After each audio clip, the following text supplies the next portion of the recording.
السلام علیکم۔ اتنی بڑی یہ خبر ہے، شاہین ٹی وی سب سے پہلے آپ کو یہ اندر کی خبر دے رہا ہے۔ حامد میر کے لیے میڈیا کے دروازے بند کر دیے گئے ہیں، ان کو پروگرام سے فارغ کرا دیا گیا ہے۔ جس چینل پر وہ کام کرتے تھے انہوں نے بھی حامد میر کے لیے اپنے دروازے بند کر دیے ہیں۔ حامد میر کے خلاف ایک بڑا ایکشن ہوا ہے، اور یقیناً یہ ایکشن اس لیے ہوا کہ عوام کا دباؤ تھا۔ عوام نے جس طرح سے حامد میر کے خلاف آواز بلند کی، کیونکہ انہوں نے جس طرح سے اداروں کو نشانہ بنایا، انہوں نے فوج کو گالیاں دی، انہوں نے ISI کو برا بھلا کہا، انہوں نے بزدل جیسے الفاظ استعمال کیے۔ ایسے میں اب اطلاعات یہ ہیں کہ حامد میر کے پروگرام کو باقاعدہ طور پر بین کر دیا گیا ہے۔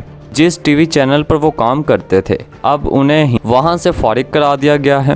اب ان کے پروگرام کی میزبانی کوئی اور کرے گا۔ حامد میر کے ساتھ یہ کیوں ہوا؟ ISI مزید کیا کرنے جا رہی ہے حامد میر کے خلاف؟ کیونکہ انہوں نے جس طرح سے ریاستی اداروں کو برا بھلا کہا، بزدل قرار دیا۔ ایسی صورتحال میں آپ کو بخوبی علم ہے کہ گزشتہ دنوں ہی اسد طور نامی ایک صحافی پر حملہ ہوا، جس کے بعد انہیں تشدد کا نشانہ بنایا گیا۔ کہا جاتا ہے کہ کسی لڑکی کے ساتھ اس کا افیئر تھا، جس کے بعد اس پر حملہ کیا گیا۔ اب ایسی صورتحال میں ابھی تحقیقات کا آغاز ہونا تھا، معاملات بہت سارے سامنے آنے تھے، CCTV فوٹیج موجود تھیں، ملزمان کی شناخت آسانی سے ہو سکتی تھی۔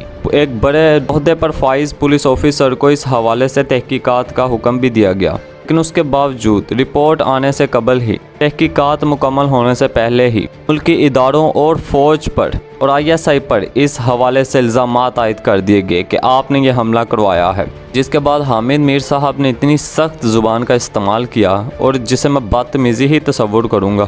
پھر وہ ماضی میں چلے گئے، جنرل رانی کے قصے بیان کرنے لگے۔ ایسی صورتحال میں ISI نے باقاعدہ طور پر حکومت اور ISI کے درمیان ایک رابطہ ہوا جو بہت ہی اعلیٰ سطح کا رابطہ تھا۔ اس میں ISI نے باقاعدہ طور پر موقف اختیار کیا کہ اس صحافی پر جو تشدد ہوا ہے اسے کچھ لینا دینا نہیں ہے، معاملات کی تحقیقات ہونی چاہیے، ہم بھی یہی چاہتے ہیں۔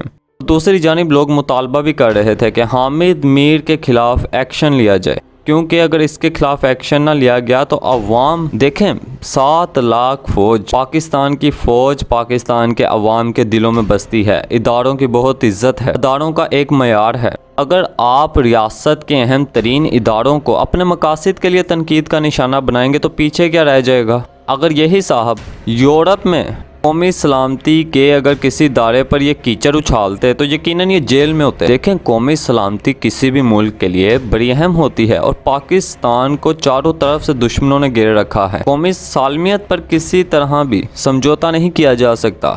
اسی صورتحال میں ابھی میں آپ کو بتا رہا ہوں کہ معاملات کی تحقیقات ہو رہی تھی، یہ معاملہ بیٹھ کر بھی حل ہو سکتا تھا اگر یہ واضح نہیں تھا کہ حملہ کس نے کیا، تو حامد میر صاحب نے کس بنیاد پر اتنی سخت زبان استعمال کی فوج کے خلاف اور اداروں کے خلاف۔ اور یہاں حیران کن بات یہ بھی ہے، اسد طور نامی صحافی جو کہ صحافت کے اندر موجود لوگ اس شخص کو بدتمیز قرار دیتے ہیں، وہ کہتے ہیں یہ ایک 3rd کلاس انسان ہے، اتنی گری ہوئی زبان کا استعمال کرتا ہے، جمہوریت کا چیمپئن بنا پھرتا ہے، اس کی زبان سے کوئی بھی دوسرا انسان محفوظ نہیں ہے، وہ ہر ایک پر تنقید کرتا ہے، بے فضول قسم کی تنقید۔ اب جب اندر موجود صحافی اس کے بارے میں یہ تصورات رکھتے ہیں تو آپ سوچیں اس انسان کا لیول کیا ہو۔ اور اب حامد میر صاحب اس کے ساتھ یکجہتی کرنے گئے، ٹھیک ہے اب جائیے، پریس کلب کے باہر آپ احتجاج کر رہے تھے، آپ کریں، آپ کو احتجاج کرنے سے کس نے روکا ہے؟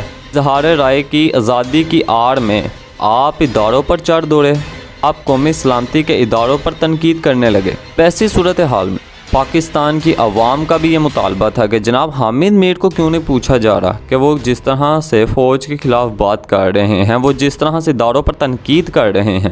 تو اب اسد طور جب وہاں پر ان کے معاملے پر بھی آتا ہوں، اسد طور جب ان پر تشدد ہوا وہ اسپتال گئے، دونوں بازوؤں پر پٹیاں کرا لیں، پھر اس کے بعد اگلے دن پریس کلب کے باہر آئے، تب بھی ان کے بازوؤں پر پٹیاں تھیں، لیکن مریم نواز صاحبہ اور شہباز شریف صاحب اور PDM کے دیگر رہنما جب ان کی رہائش پر تعزیت کے لیے گئے تو ان کے بازو بالکل ٹھیک ہو چکے تھے، 2 دن میں ہی ساری پٹیاں بھی اتر گئیں، ہڈیاں بھی جڑ گئیں ان کی، وہ بالکل اپنے بازوؤں سے حرکت کرتے ہوئے دکھائی دیے۔